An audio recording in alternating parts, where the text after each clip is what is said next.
सबैलाई नमस्कार। आज म विशेष गरी नयाँ सोच श्रृङ्खलाको दोस्रो एपिसोड तपाईँहरूमाझ लिएर आएको छु। आज विशेष गरी हामीले सहभागितामूलक अथवा सहकारितामूलक आर्थिक पद्धति अन्तर्गत कृषि क्षेत्र अब रोजगार दिन सक्ने अहिलेको उत्पादनमूलक क्षेत्र कृषि क्षेत्रलाई हेर्नेछौँ। कृषि कसरी गर्न सकिन्छ, लगानी कहाँबाट जुटाउन सकिन्छ, कति आम्दानी लिन सकिन्छ। अब कृषि भन्दा बित्तिकै हाम्रो बाबुबाजेको पालादेखि चल्दै आइरहेको एकल रूपमा गरिरहेको अवस्था छ। मेरो 4 रोपनी जग्गा छ, अर्कोको 10 रोपनी जग्गा छ, अर्कोको 1 रोपनी जग्गा छ। छुट्टा छुट्टै तरिकाले अहिलेसम्म हामीले गरेर आइरहेको अवस्था छ। त्यो अवस्थाबाट कृषिबाट ठुलो आम्दानी अहिलेसम्म कसैले पनि लिन सकेको छैन। अब कृषि क्षेत्रमा ठुलो लगानी पनि कसैले गरिरहेको छैन, अनि कृषिबाट लगानी नै नगरिसकेपछि त आउट कमाउने कुरो पनि भएन। रोजगारीको अवसर सिर्जना गर्ने विश्वको जुनसुकै ठाउँमा पनि कृषि क्षेत्र एउटा हो। विशेष गरी म अब बङ्गनासकाली गाउँपालिकाको नागरिक भएको हुँदा म आफ्नो गाउँपालिकाको पनि केही उदाहरण दिने प्रयास गर्नेछु। अब नेपाल कृषि प्रधान देश हो भनेर अब यहाँका विभिन्न पहिलेदेखिका डाटाहरूमा सबै मान्छेहरू कृषिमा संलग्न त छन्, तर यसलाई एउटा आफ्नो पेसा नबनाइकन सबैले एउटा साइड पेसाको रूपमा कृषिलाई गर्ने गर्दछन्। अब कृषिलाई एउटा प्रमुख पेसा भन्दा पनि कृषि नै अब गाउँपालिकाको एउटा व्यवसाय बनोस् मेरो विचारमा। अब गाउँपालिकामा अहिले प्रत्येक वडाहरूमा प्राविधिकहरू हुनुहुन्छ स्थानीय तहका। अब हाम्रो बङ्गनासकालीमा 9वटा वडा छन्, 9वटै वडामा कृषि प्राविधिक हुनुहुन्छ।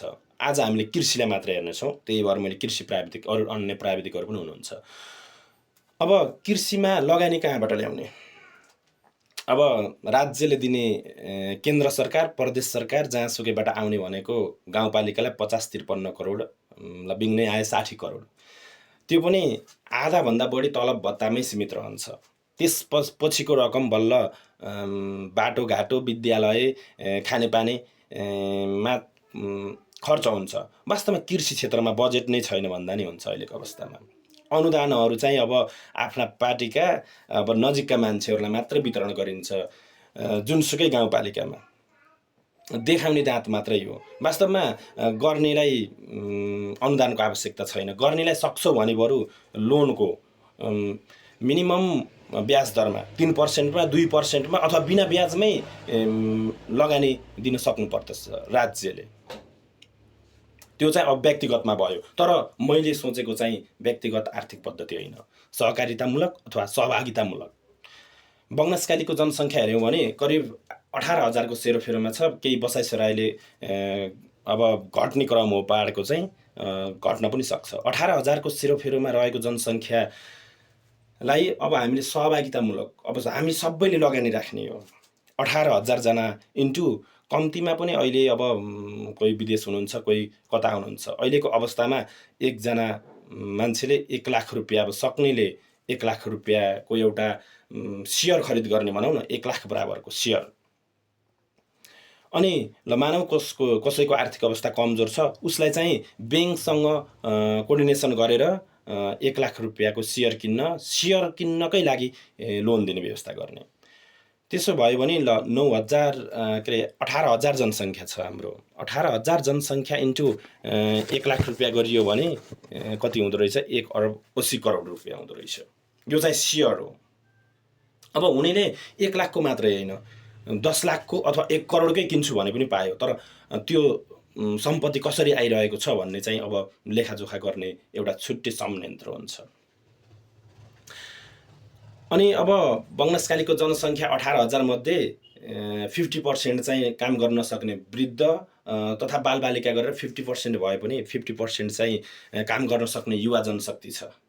त्यसमध्येमा पनि 50% चाहिँ विदेशमै भएको अनुमान भनौँ न 9,000 18,000 जनसङ्ख्या थियो, 50% भनेको 9,000 जनसङ्ख्याले काम गर्न नसक्ने प्लस अध्ययन गरिरहेको बालबालिकाहरू रह्यो भने 9,000 जनसङ्ख्या हामीसँग रह्यो। 9,000 मध्ये पनि 50% भने विदेश गएको भए पनि 4500 4,500 जति अहिले बङ्गलादेशकालीमा काम गर्न सक्ने युवा शक्तिहरू हुन सक्छन् भन्ने एउटा अनुमान हो।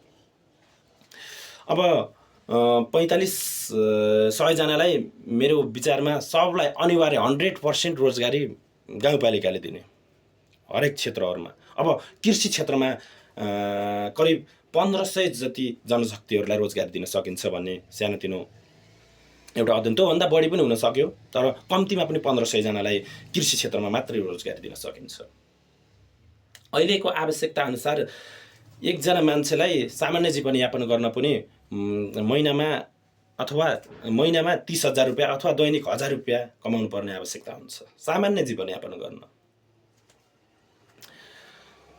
त्यसको हिसाबले एकजना 1500 जनालाई एक दिनको अथवा महिनाको 30,000 दिँदा 4,50,00,000 रुपियाँ हाम्रो मासिक खर्च आउँछ कृषि क्षेत्रमा। अनि यसलाई वार्षिक रूपमा लग्दा झन्नै 54 करोड रुपियाँ वार्षिक खर्च आउँछ, 54 करोड। अनि ल कृषि क्षेत्रमा हामीले 54 करोड वार्षिक खर्च ज्यालामा मात्रै गयो, ल 54 करोडको अन्य अब बिउ बिजन सिँचाइहरूको व्यवस्था गर्दा 54 करोड खर्च भए पनि हामीसँग भयो अब करिब 1 अरबको हामीले लगानी लगायौँ बङ्गलादेशकालीभरि कृषि क्षेत्रमा 1 अरब रुपियाँको लगानी गरियो। हामीसँग रहेको रकम भनेको 18,000 इन्टु 1 लाख रुपियाँ थियो, भनेको 1 अरब धन्नै 80 करोड जति थियो। त्यसमा पनि त्यतिले मात्रै पर्याप्त त हुँदैन, हामीसँग भएको सेयर एमाउन्ट हो त्यो। अब त्यसमा हामीले ब्याङ्किङ लोन अहिलेको संविधानको व्यवस्था अनुसार कुनै पनि गाउँपालिकाले लोन लिन नपाइने भन्ने व्यवस्था छ, यो चाहिँ हुनु हुँदैन। अब प्रत्येक राष्ट्र ब्याङ्कको निर्देशनअनुसार कृषि क्षेत्रमा प्रत्येक ब्याङ्कले केही मात्रामा लगानी गर्ने भन्ने छ। त्यो अनुसार यो त अब एउटा व्यक्तिले गर्ने होइन, सिङ्गो स्थानीय सरकारले गर्ने हो। अब ब्याङ्क लोन आवश्यकता अनुसार ब्याङ्क लोन लिने कृषि क्षेत्रमा अब हामीलाई कति आवश्यकता अनुसार चाहिन्छ, अब 1 अरब 80 करोड पश्चात चाहिने रकम चाहिँ हामीले ब्याङ्किङ सुविधा अनुसार लिने। अनि अब लगानी कति दिन्छ त?